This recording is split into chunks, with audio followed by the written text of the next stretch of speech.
you were called. First written Christmas Eve Day, 1993.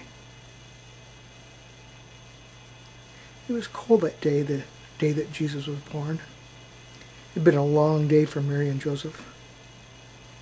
The shepherds came, they worshiped baby Jesus, they bowed down, they paid their respects to Mary and Joseph, and they looked at baby Jesus sleeping in the manger.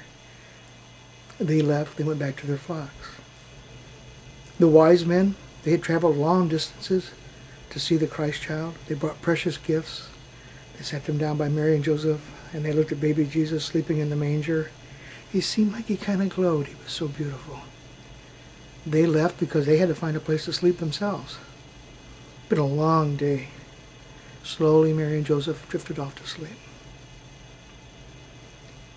It was a quiet night, a silent night, a holy night in Bethlehem. In Bethlehem, there was this homeless man who wandered the streets by day, begging food here, begging food there. Nobody paid attention to him because he wasn't important at all. In fact, he seemed invisible. Nobody really knew anything about him.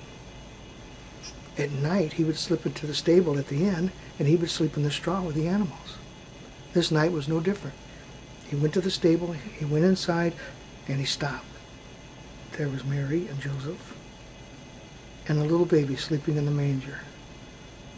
The little baby seemed to glow. He was so beautiful, so pretty. The old man started to slip out, and baby Jesus woke up. And even though he was a newborn, his eyes could focus. And he looked all around the stable. And he saw the old man standing in the shadows. And his eyes said, "Come close. Come close." And the old man smiled. He kind of leaned close to baby Jesus. And baby Jesus smiled so wonderfully at him. And he smiled back. And they made little faces at each other. And slowly the old man bent down closer to the manger. As he got closer and closer, and nobody knows, maybe he had children of his own at one time. Maybe he knew. He knew for some reason. He started to extend the first finger of each hand down for baby Jesus to grasp. Oh, but they may be dirty. They may be soiled. He lives on the streets. So he cleaned his fingers the best that he could. And he put him back down there, and baby Jesus grabbed a hold of him. And the old man pulled baby Jesus up, almost a sitting position. And he pulled him forward and backwards and sideways and around and around. And baby Jesus was having a wonderful time with this little old man. After a while of this playing, baby Jesus kind of yawned. And his eyes became droopy. And the old man knew, this baby needs to go back to sleep. So he bent down close to baby Jesus and he whispered in his ear, he says, "I have to go now. I have other children to visit tonight." And he started, and he stopped. And he brought baby Jesus very close and he kissed baby Jesus on the cheek. And laid him back down, and Jesus had a smile on his face. His eyes were being droopy. And the old man let go, and Jesus let go. He started to stand up. He got an itch, straw or something, whatever, it tickled his. He started rubbing his face, and he squinched up his face. It's such a comical face, and baby Jesus' eyes opened up. He looked at this old man, and he laughed. He laughed for the first time in his life. In an instant, the old man was gone into the streets of Bethlehem. Baby Jesus went back to sleep. Mary and Joseph never woke up. Once out in the streets of Bethlehem, the old man says, "Whew, it's cold out here tonight, but I feel this warmth inside of me. I don't understand. It's so cold. Why do I feel so warm inside?" And he looked on the hillside above Bethlehem, and there was a campfire up there. So he worked his way around the streets and out of the town and up the hillside, and he's getting closer and closer to the campfire. All of a sudden, he's surrounded by sheep and goats, and they wake up, and they're bah, bah, bah. And their noises woke up the shepherds, and the shepherds yelled out, "What do you want? Who are you? What do you want?" And he says, I'm nobody. I saw your campfire. I thought maybe, I might be able to sit down by it, warm up a little bit." And they said, "You're welcome to come at our camp. Come, sit down, lay down, take a nap." And the old man did that. He laid by the campfire. He started drifting off to sleep. Well, the shepherds were now awake, and they started talking to one another.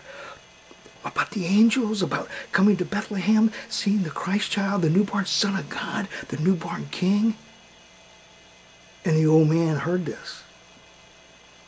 And he's afraid to ask, but he had to. He says, where is this newborn King, this Son of God that you're talking about? And they said, well, he's in Bethlehem. He's at the inn. Actually, he's at the stable at the inn. And last time we saw him, he was sleeping in a manger. And the old man knew. He had touched the Son of God.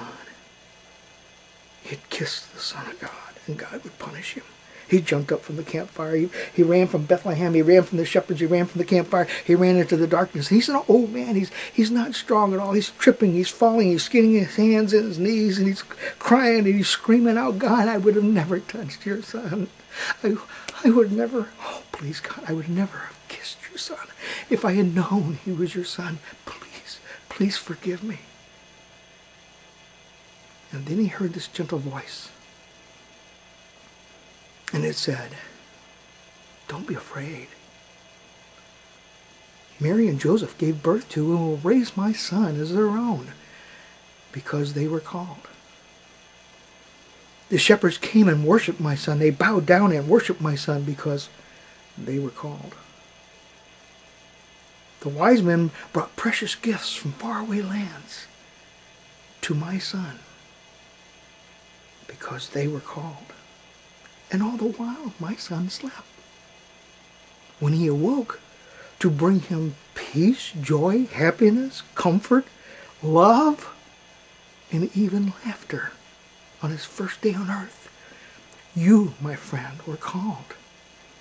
So from this day forward until the end of time, you and people like you, men and women, young and old, skins of many colors, from nations far and wide, speaking languages with traditions and customs we don't even know about yet on this earth. You all will bring peace, joy, happiness, laughter to children and people all over this world when my son's birthday is near. Is your Santa Claus? Santa Claus is love.